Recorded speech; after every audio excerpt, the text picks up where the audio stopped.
Hi welcome back to Dhanya lifestyle vlog. ನಾನು ನಿಮ್ಮ ಧನ್ಯ. ಎಲ್ಲರೂ ಹೇಗಿದ್ದೀರಾ? ಐ ಹೋಪ್ ಎಲ್ಲರೂ ಚೆನ್ನಾಗಿದ್ದೀರಾ ಅಂತ ಅಂದ್ಕೊಳ್ತಾ ಈ ವ್ಲಾಗ್ನ ಶುರು ಮಾಡ್ತಾ ಇದ್ದೀನಿ. ಫಸ್ಟ್ ಪ್ಲೀಸ್ ಯಾರಿಗೆಲ್ಲ ಇಂಟ್ರೆಸ್ಟ್ ಇಲ್ವೋ ಪ್ಲೀಸ್ ವ್ಲಾಗನ್ನು ಕ್ಲಿಕ್ಕೇ ಮಾಡೋಕ್ಕೆ ಹೋಗಬೇಡಿ. ನೀವು ಕ್ಲಿಕ್ ಮಾಡಿ ಒಂದು 10 ಸೆಕೆಂಡ್ 20 ಸೆಕೆಂಡ್ ನೋಡಿ ವೀಡಿಯೋನ ಸ್ಕಿಪ್ ಮಾಡಿದ್ರೆ ನನ್ನ ವೀಡಿಯೋ ಸಜೆಷನ್ಗೆ ಹೋಗಲ್ಲ. ಸೊ ಕಷ್ಟಪಟ್ಟು ವೀಡಿಯೋ ಮಾಡೋ ಅಂಥದ್ದು, ಇನ್ಫಾರ್ಮೇಷನ್ಗಳನ್ನ ಶೇರ್ ಮಾಡೋ ಅಂಥದ್ದು ನಮಗೂ ಒಂದಷ್ಟು ವ್ಯೂಸ್ ಬರಲಿ ಅನ್ನೋ ರೀಸನ್ಗೆ ಅಲ್ವಾ. ಸೊ ನೀವೆಲ್ಲರೂ ವೀಡಿಯೋನ ನೋಡಿಬಿಟ್ಟು ಸ್ಕಿಪ್ ಮಾಡ್ಕೊಂಡು ಹೋಗ್ಬಿಟ್ರೆ ಎಂತಕ್ಕೆ ವೀಡಿಯೋನ ಓಪನ್ ಮಾಡಿ ನೋಡ್ತೀರಲ್ಲ. ನಿಮ್ಗೆ ಇಷ್ಟ ಇಲ್ಲ, ಇಂಟ್ರೆಸ್ಟ್ ಇಲ್ಲ, ನನಗೆ ವ್ಲಾಗ್ ನೋಡೋಕ್ಕಾಗಲ್ಲ ಅನ್ನೋರು ವ್ಲಾಗನ್ನೇ ಕ್ಲಿಕ್ನೇ ಮಾಡಬೇಡಿ. ಇಷ್ಟ ಇರೋರು ಯಾರೋ ಕ್ಲಿಕ್ ಮಾಡ್ಕೊತಾರೆ, ನೋಡ್ಕೊತಾರೆ, ಆಯಿತಾ. ಸೊ ದಯವಿಟ್ಟು ಪ್ಲೀಸ್ ನೀವುಗಳು ಮಾಡೋವಂಥ ತಪ್ಪಿಂದ ನಾವು ಕಷ್ಟಪಟ್ಟು ಶೂಟ್ ಮಾಡಿರುವಂಥ ಎಡಿಟ್ ಮಾಡಿರುವಂಥ ವೀಡಿಯೋಸ್ಗಳಿಗೆ ವ್ಯಾಲ್ಯೂನೇ ಹೊರ್ಟೋಗ್ಬಿಡತ್ತೆ. ಸೊ ಪ್ಲೀಸ್ ನಿಮ್ಗೆ ಇಷ್ಟ ಇಲ್ಲ ಅಂದಮೇಲೆ ವ್ಲಾಗನ್ನು ಕ್ಲಿಕ್ನೇ ಮಾಡಬೇಡಿ, ನೋಡಲಿಕ್ಕೂ ಹೋಗಬೇಡಿ. ಸೊ ಎಷ್ಟೊಂದು ಜನ ವ್ಲಾಗ್ಗಳನ್ನ ನೋಡ್ತಾ ಇರ್ತೀರಾ, ಒಂದು ಲೈಕ್ ಮಾಡೋಕ್ಕೆ, ಒಂದು ಹೈಪ್ ಮಾಡೋಕ್ಕೆ ಇಷ್ಟ ಇಲ್ಲ ಅಂದಮೇಲೆ ವ್ಲಾಗನ್ನು ಯಾಕೆ ಓಪನ್ ಮಾಡಿ ನೋಡ್ತೀರಾ ಅಲ್ವಾ.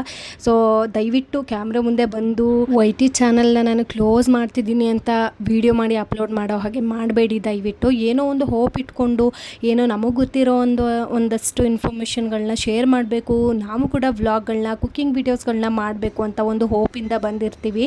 ಸೊ ನಮಗೆ ನಿಮ್ಮಿಂದ ಬೇಕಾಗಿರೋದು ಒಂದೇ ಒಂದು ಲೈಕ್, ವಿಡಿಯೋ ಬಗ್ಗೆ ನಿಮ್ಮ ಕಾಮೆಂಟ್. ಏನಾದರೂ ತಪ್ಪಿತ್ತು ಅಂದರೆ ಈ ಥರ ಸರಿ ಮಾಡ್ಕೊಳ್ಬೋದು, ಈ ಥರ ಅಪ್ಡೇಟ್ ಮಾಡ್ಕೊಳ್ಳಿ ಅಂತ ಒಂದು ಸಜೆಷನ್ ಅಷ್ಟೇ ನಮಗೆ ಬೇಕಾಗಿರೋದು. ಅದು ಬಿಟ್ಟು ವೀಡಿಯೋನ ನೋಡಿಬಿಟ್ಟು ಒಂದು 10 ಸೆಕೆಂಡ್ಸ್ ನೋಡೋದೇ ಇಲ್ಲ, ಲೈಕು ಮಾಡಲ್ಲ, ಹೈಪು ಮಾಡಲ್ಲ, ಸ್ಕ್ರಾಲ್ ಮಾಡ್ಕೊಂಡು ಹೋಗ್ಬಿಡ್ತೀರಾ. 10-20 ಸೆಕೆಂಡ್ ವೀಡಿಯೋನ ನೋಡಲಿಕ್ಕೆ ಎಂತಕ್ಕೆ ವ್ಲಾಗನ್ನು ಕ್ಲಿಕ್ ಮಾಡಿ ನೋಡ್ತೀರಾ ಅಲ್ವಾ. ಸೊ ಪ್ಲೀಸ್ ನನಗೆ ಈ ವ್ಲಾಗನ್ನು ಮಾಡಿ ಹೇಳಲಿಕ್ಕೂ ಕೂಡ ಇಷ್ಟ ಇಲ್ಲ. ಸೊ ಏನಕ್ಕೆ ಅಂದರೆ ನಮ್ಮ ಎಫರ್ಟ್ ನಾವು ಹಾಕಿದಾಗ ಒಂದಲ್ಲ ಒಂದು ದಿನ ಕ್ಲಿಕ್ ಆಗೇ ಆಗ್ತೀವಿ. ಬಟ್ ಕೆಲವೊಬ್ಬರು ಜನಗಳು ಮಾಡ್ತಾ ಇರೋ ತಪ್ಪಿಂದ ನಮಗೆ ಮೊದಲು ರೆಗ್ಯುಲರಾಗಿ ಬರ್ತಿದ್ದಂಥ ವ್ಯೂಸ್ಗಳು ಕೂಡ ಬರ್ತಾ ಇಲ್ಲ ಅಂದುವಾಗ ಈ ಮಾತನ್ನೇ ಹೇಳಲೇಬೇಕಾಗತ್ತೆ ನಾವು. ಸೊ ಇದೇ ವಿಚಾರನ ಹಿಡ್ಕೊಂಡು ಇಡೀ ವ್ಲಾಗಲ್ಲಿ ಕೊರಿಲಿಕ್ಕೆ ನನಗೆ ಸ್ವಲ್ಪನೂ ಇಷ್ಟ ಇಲ್ಲ. ಸೊ ನಿಮ್ಮ ಹತ್ರಗಳೇ ಒಂದು ರಿಕ್ವೆಸ್ಟ್ ಮಾಡ್ಕೊಬೇಕಾಗಿತ್ತು ಅಷ್ಟೇ, ಅದಕ್ಕೋಸ್ಕರ ಹೇಳಿದ್ದು. ಸೊ ನಿಮ್ಗಳಿಗೆಲ್ರಿಗೂ ಗೊತ್ತಿರೋ ಹಾಗೆ ಕನ್ನಡ ಕ್ರಿಯೇಟರ್ಸ್ಗಳು ತುಂಬಾ ಕಡಿಮೆ. ನಾವು ಏನೇ ಬೆಳಿಬೇಕು ಅಂತ ಅಂದ್ರೂ ಕೂಡ ನಿಮ್ಗಳ ಸಪೋರ್ಟ್, ನಿಮ್ಗಳ ಸಹಕಾರ ಇಲ್ಲದೆ ನಾವೇನೂ ಯೂಟ್ಯೂಬಲ್ಲಿ ಗ್ರೋತ್ ಆಗಲಿಕ್ಕೆ ಸಾಧ್ಯನೇ ಇಲ್ಲ. ಸೊ ಪ್ಲೀಸ್ ನಿಮ್ಮೆಲ್ಲರ ಸಪೋರ್ಟ್, ಸಹಕಾರ ನನ್ನ ಚಾನಲ್ ಮೇಲೂ ಇರಲಿ, ನನಗೂ ಸ್ವಲ್ಪ ಸಪೋರ್ಟ್ ಮಾಡಿ ಅಂತ ಹೇಳಿ ಕೇಳ್ಕೊಳ್ತಾ ಇದ್ದೀನಿ ನಾನು. ಅಕಸ್ಮಾತ್ ನಿಮಗೇನಾದರೂ ಸಪೋರ್ಟ್ ಮಾಡಲಿಕ್ಕೆ ಇಷ್ಟ ಇಲ್ಲ ಅಂದರೆ ಪ್ಲೀಸ್ ನೀವು ನನ್ನ ಅನ್ಸಬ್ಸ್ಕ್ರೈಬ್ ಮಾಡ್ಕೊಳ್ಬೋದು. ಅಷ್ಟೇ ನನ್ನ ಕಡೆಯಿಂದ ನಿಮಗೆ ಕೇಳ್ಕೊಳ್ಳೋ ಅಂಥದ್ದು. ಇನ್ನು ಇವತ್ತಿನ ಮಾರ್ನಿಂಗ್ನ ನಾನು ಹೆಲ್ದಿ ಡ್ರಿಂಕಿಂದ ಶುರು ಮಾಡ್ತಾ ಇದ್ದೀನಿ. ಈ ವಿಡಿಯೋ ನೋಡಿದರೆ ನಿಮಗೆ ಗೊತ್ತಾಗಿರುತ್ತೆ. ಇವತ್ತು ಪೈನಾಪಲ್, ಕ್ಯಾರೆಟ್ ಮತ್ತು ಕರಿಬೇವಿನ ಸೊಪ್ಪನ್ನು ಯೂಸ್ ಮಾಡಿಕೊಂಡು ಒಂದು ಹೆಲ್ದಿ ಡ್ರಿಂಕನ್ನು ಮಾಡಿಕೊಂಡು ಕುಡಿದೆ.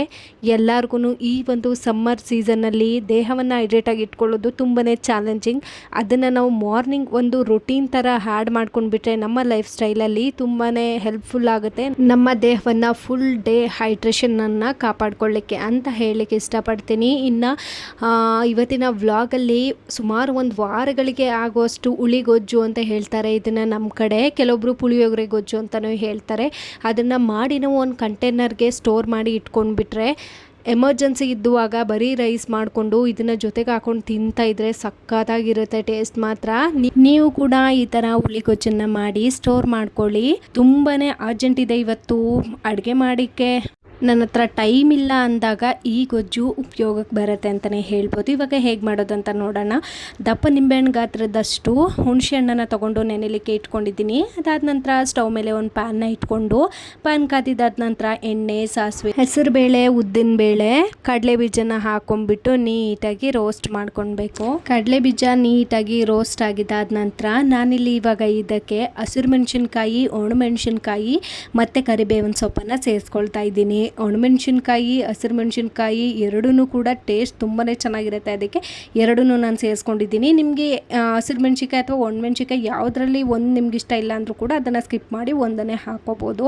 ಇವಾಗ ಇದನ್ನು ಇಷ್ಟನ್ನು ಹಾಕ್ಕೊಂಡು ನೀಟಾಗಿ ರೋಸ್ಟ್ ಮಾಡ್ಕೊಳ್ತೀನಿ.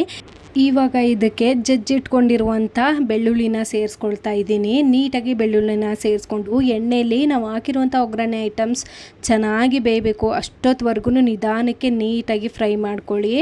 ಬೆಳ್ಳುಳ್ಳಿನ ಹಾಕ್ಬಿಟ್ಟು ಫ್ರೈ ಮಾಡಿದಾದ ನಂತರ ನಾನಿಲ್ಲಿ ಚಿಕ್ಕದಾಗಿ ಹಚ್ಚಿರುವಂಥ ಮೀಡಿಯಮ್ ಸೈಜ್ದು 2 ಈರುಳ್ಳಿನ ನಾನು ಸೇರಿಸ್ಕೊಳ್ತಾ ಇದ್ದೀನಿ. ಈರುಳ್ಳಿ ಆಲ್ಮೋಸ್ಟ್ ಅಲ್ಲಿ ಗೋಲ್ಡನ್ ಬ್ರೌನ್ ಕಲರ್ ಬರೋವರೆಗೂ ಕೂಡ ನೀಟಾಗಿ ಫ್ರೈ ಮಾಡ್ಕೊಳ್ಬೇಕು. ಸ್ವಲ್ಪ ಸಮಯನ ತಗೊಂಡು ನಿಧಾನಕ್ಕೆ ರೋಸ್ಟ್ ಮಾಡಿ ಆಯಿತಾ. ಅರ್ಜೆಂಟಲ್ಲಿ ನಾವು ಹಾಕಿರುವಂಥ ಒಗ್ಗರಣೆ ಐಟಮ್ಸ್ಗಳು ನೀಟಾಗಿ ಬೆಂದಿಲ್ಲ ಅಂದರೆ ಹುಳಿಗೊಜ್ಜು ತುಂಬ ದಿನ ಇಡಲಿಕ್ಕೆ ಆಗೋದಿಲ್ಲ, ಸ್ಮೆಲ್ ಬಂದುಬಿಡುತ್ತೆ. ಸೊ ಹಾಗಾಗಿ ನಾನು ನಿಧಾನಕ್ಕೆ ಕಡಿಮೆ ಉರಿಲೇ ಚೆನ್ನಾಗಿ ಹುರ್ಕೊಳ್ತಾ ಇದ್ದೀನಿ. ನೋಡ್ತಾ ಇದ್ದೀರಾ ಅಲ್ವಾ, ಎಣ್ಣೆ ಏನಾದರೂ ಕಡಿಮೆ ಅಂತ ಅನ್ನಿಸ್ತು ಅಂದರೆ ನೀವು ಇನ್ನೂ ಸ್ವಲ್ಪ ಎಣ್ಣೆನ ಆ್ಯಡ್ ಮಾಡಿಕೊಂಡು ನೀಟಾಗಿ ಫ್ರೈ ಮಾಡ್ಕೊಳ್ಬೋದು. ಇವಾಗ ಸುಮಾರು ಒಂದು 5-6 ನಿಮಿಷ ನೀಟಾಗಿ ಫ್ರೈ ಮಾಡಿದ್ದಾದ ನಂತರ ಈರುಳ್ಳಿ ಕಲರ್ ಕೂಡ ಚೇಂಜ್ ಆಗಿದೆ. ಇವಾಗ ನಾವು ನೆನೆಸಿ ಇಟ್ಟಿದ್ದಂತಹ ಹುಣಸೆಹಣ್ಣನ್ನು ನೀಟಾಗಿ ಕೈಯಲ್ಲಿ ಚೆನ್ನಾಗಿ ಕಿವುಚ್ಕೊಂಡು ಮೇಲ್ಗಡೆದು ಮಾತ್ರ ನೀಟಾಗಿ ಸೋಸ್ಕೊಂಡು ತಗೊಳ್ಳಿ. ಅದನ್ನು ಇವಾಗ ನಾವು ಒಗ್ಗರಣೆ ಹಾಕಿದ್ವಿ ಅಲ್ವಾ, ಅಲ್ಲಿಗೆ ಸೇರಿಸ್ಬಿಟ್ಟು ನೀಟಾಗಿ ಮಿಕ್ಸ್ ಮಾಡ್ಕೊಬೇಕು. ಈ ಗೊಜ್ಜು ಎಷ್ಟು ಕುದಿಬೇಕು ಅಂತ ಅಂದರೆ ನಾವು ಮಾಮೂಲಿ ಪುಳಿಯೋಗರೆ ಗೊಜ್ಜನ್ನು ಮಾಡ್ತೀವಲ್ಲ ನೋಡಿ, ಅಷ್ಟು ಗಟ್ಟಿ ಕನ್ಸಿಸ್ಟೆನ್ಸಿಗೆ ಬರೋ ಅಷ್ಟೊತ್ತುವರೆಗೂ ನಿಧಾನಕ್ಕೆ ಕುದಿಸ್ಕೊಳ್ಬೇಕು. ಇವಾಗ ನಾನು ಇಷ್ಟನ್ನು ಹಾಕ್ಬಿಟ್ಟು ನೀಟಾಗಿ ಕುದಿಸ್ಕೊಳ್ತೀನಿ. ನೋಡ್ತಾ ಇದ್ದೀರಲ್ವ ಎಷ್ಟು ಚೆನ್ನಾಗಿ ಕುದೀತಾ ಇದೆ ಅಂತ ಹೇಳಿಬಿಟ್ಟು ನೀಟಾಗಿ ಮಿಕ್ಸ್ ಮಾಡ್ಕೊಳ್ತಾ ಇದ್ದೀನಿ.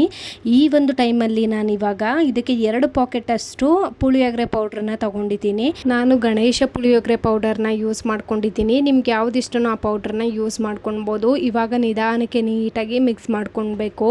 ನೋಡ್ತಾ ಇದ್ದೀರಲ್ವ ನೀವೇನೆ. ತಿನ್ಲಿಕ್ಕಂತೂ ತುಂಬ ಖಾರವಾಗಿ ಹುಳಿಯಾಗಿ ತುಂಬಾ ಚೆನ್ನಾಗಿರುತ್ತೆ ಅಂತ ಹೇಳ್ಬೋದು. ಇದಕ್ಕೆ ಇವಾಗ ನಾನು ಒಂದು ಅರ್ಧ ಟೇಬಲ್ ಸ್ಪೂನ್ ಆಗುವಷ್ಟು ಅರಿಶಿನ ಪೌಡರ್ನ ನಾನು ಸೇರಿಸ್ಕೊಂಡು ಮಿಕ್ಸ್ ಮಾಡ್ಕೊಳ್ತಾ ಇದ್ದೀನಿ. ಇವಾಗ ಒಂದು ಕುದಿ ಬಂದಾದ ನಂತರ ನಾನು ರುಚಿಗೆ ಎಷ್ಟು ಬೇಕೋ ಅಷ್ಟು ಉಪ್ಪನ್ನು ಸೇರಿಸ್ಕೊಂಡು ರುಚಿನ ಚೆಕ್ ಮಾಡ್ಕೊಳ್ಳಿ.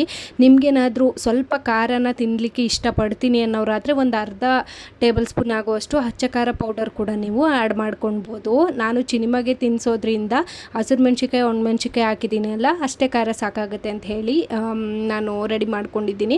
ಇದಕ್ಕೆ ಇವಾಗ ಒಂದು ಸ್ವಲ್ಪ ಬೆಲ್ಲದ ಪುಡಿನೂ ಕೂಡ ಹಾಕ್ಕೊಂಡು ನೀಟಾಗಿ ಗಟ್ಟಿ ಕನ್ಸಿಸ್ಟೆನ್ಸಿಗೆ ಬರೋವರೆಗೂ ಕೂಡ ಈ ಥರ ಕೈಯಲ್ಲಿ ತಿರುವ್ಕೊಳ್ತಾ ನಿಧಾನಕ್ಕೆ ಬೇಯಿಸ್ಕೊಳ್ಬೇಕು.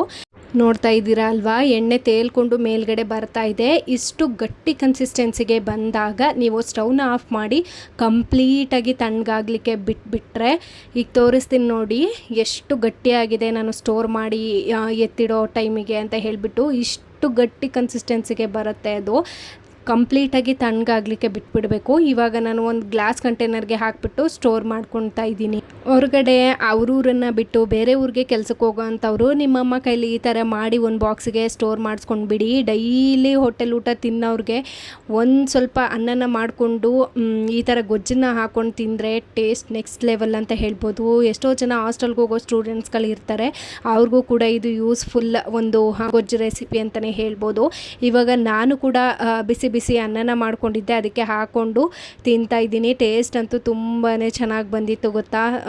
ನನಗಂತೂ ಹುಳಿಯಾಗಿ ಖಾರವಾಗಿ ಸ್ವಲ್ಪ ಬೆಲ್ಲನ ಹಾಕಿದ್ರಿಂದ ಸಿಹಿಯಾಗಿ ತುಂಬಾ ಚೆನ್ನಾಗಿತ್ತು ಅಂತಲೇ ಹೇಳ್ಬೋದು. ಇನ್ನು ಈ ವ್ಲಾಗನ್ನು ಕೂಡ ಇಲ್ಲಿಗೆ ಎಂಡ್ ಮಾಡ್ತಾ ಇದ್ದೀನಿ. ಈ ವ್ಲಾಗ್ ನಿಮಗೆ ಹೇಗೆ ಅನ್ನಿಸ್ತು ಅಂತ ಹೇಳಿ ಕಾಮೆಂಟ್ ಮಾಡಿ ತಿಳಿಸಿ. ಹಾಗೆ ಇದೇ ವಿಡಿಯೋದಲ್ಲಿ ವ್ಯೂಸ್ ಬಗ್ಗೆ ನಾನು ಆಡಿದಂಥ ಮಾತುಗಳು ಸರಿ ಇದೆಯಾ ತಪ್ಪಿದೆಯಾ ಅಂತ ಹೇಳಿಬಿಟ್ಟು ಕಾಮೆಂಟ್ ಮಾಡಿ ತಿಳಿಸೋಕ್ಕೆ ಮರಿಬೇಡಿ. ಸಿಗ್ತೀನಿ ನೆಕ್ಸ್ಟ್ ವ್ಲಾಗಲ್ಲಿ. ಅಲ್ಲಿವರೆಗೂ keep watching, keep supporting, take care, bye tata ಎಲ್ರಿಗೂ.